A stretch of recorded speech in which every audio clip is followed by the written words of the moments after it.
there's been things that I've done in my life that just take time. And that's just all that I can put on it, is that it just takes time. Sometimes we're just not in the position to do the things that we want to do, and that's okay. One of my favorite artists, his name is Russ, and he has a quote that says, "When it's yours, it'll come. The only one in a rush is you." And I think that quote is a great description of what this video is all about. Basically, my journey of how the property has progressed, I was the only one in a hurry to get all of this stuff done. Because sometimes financially you're not at a good place to do it.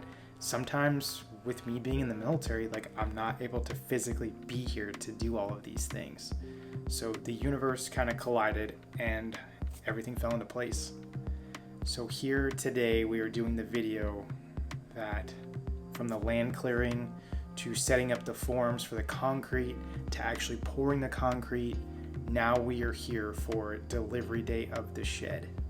This has been years of progress and money saved up and things like that for us to finally get here to this point.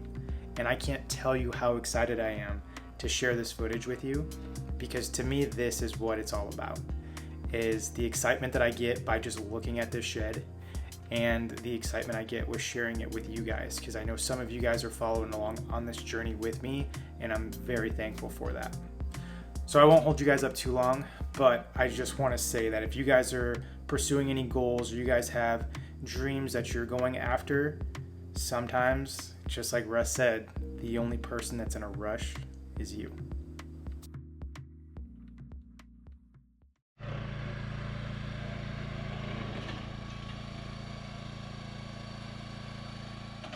Today is delivery day. We are getting the 12 by 28 shed, and this is coming from downstate, so they're bringing it up. When I got the delivery instructions, the delivery guy called me and said, "Hey, we're pretty low staffed. If you could just kind of be flexible, we will be there in the afternoon time frame." Full disclosure, my afternoon time frame would be somewhere between 11 and 4. The delivery guy didn't show up until about 6:45. So I got a little worried. I wasn't sure if they were going to show up, but they ended up showing up, and the guy was super friendly, super nice. They had a couple other deliveries that just went a little south.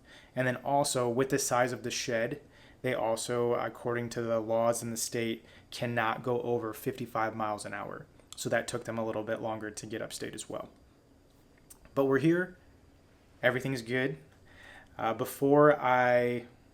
When I was waiting for those guys, I actually widened out the driveway coming down so we wouldn't run into any snags, and making sure that the corners weren't too tight when they came down the driveway. So I tried to make sure that they were well prepared for that. It's a big shed.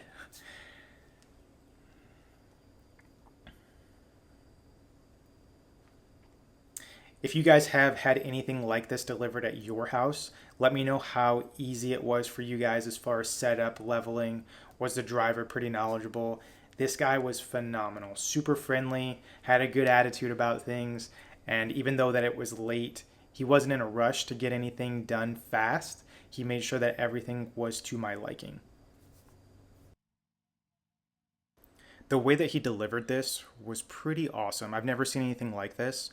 He had basically like a jack stand that was on wheels, almost like a forklift.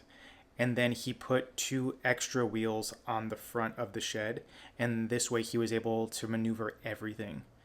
And however he wanted to manipulate it, it worked out perfectly for him. Obviously, he's pretty close to the road. This is just a 2-lane road, basically, in the middle of nowhere. But for some reason, that's the most traffic I've seen up there in 20 years. Of course, it's the day that happens when this guy is underneath the trailer trying to get everything ready for the tiny house, and cars are just going by. So I did my best to try to make sure that they knew that he was underneath there by pointing. Most of them slowed down, so overall it wasn't terrible.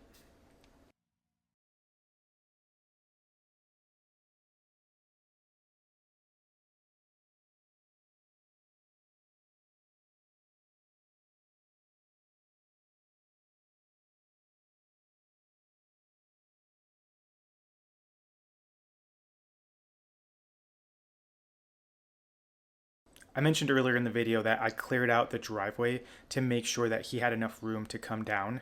There was a certain spot right in the first bend that the shed was just cutting it too close to the gate, and trying to make that turn next to that pine tree just made it pretty difficult. I had a hand pruner and I just went up there and cleared some of that brush out of the way real quick, and that worked out pretty well.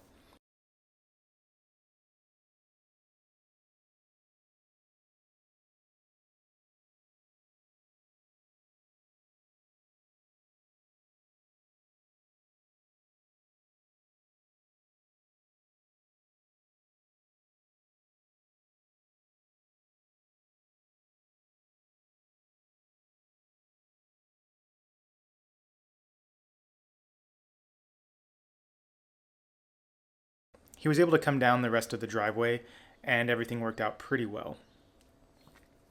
He passed my trailer that's already on the property, and in comparison, it made that trailer look pretty small.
Going back to the setup of this forklift, essentially, this worked out perfectly because even in this sandy, loose dirt soil that I have, he maneuvered in that perfectly and he didn't get stuck anywhere. He didn't sink into the sand or anything else like that. So he was able to position the tiny house pretty well.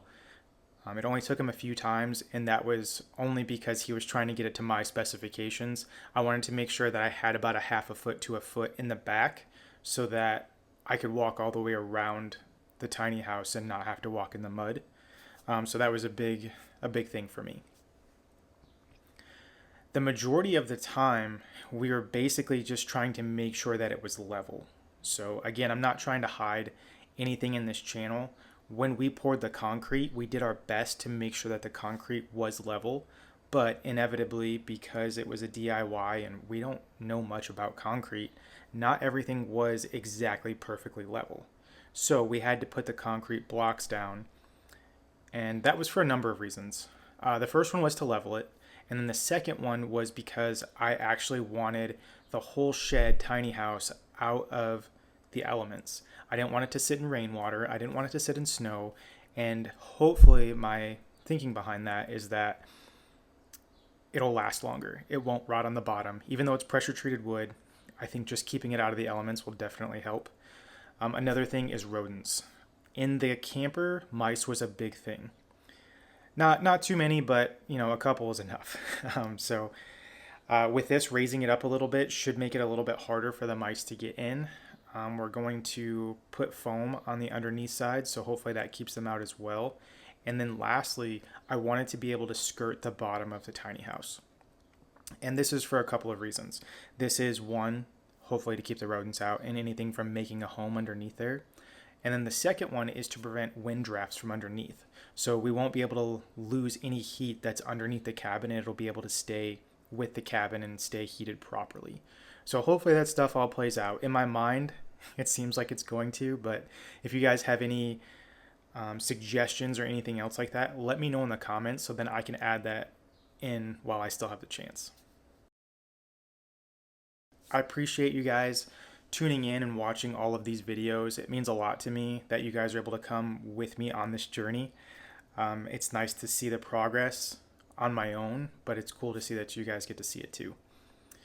If you guys have any tips or suggestions on what I should do to this tiny house, let me know in the comments so then I can see it and then maybe prevent a mistake in the future. But until then, I'll catch you guys in the next video.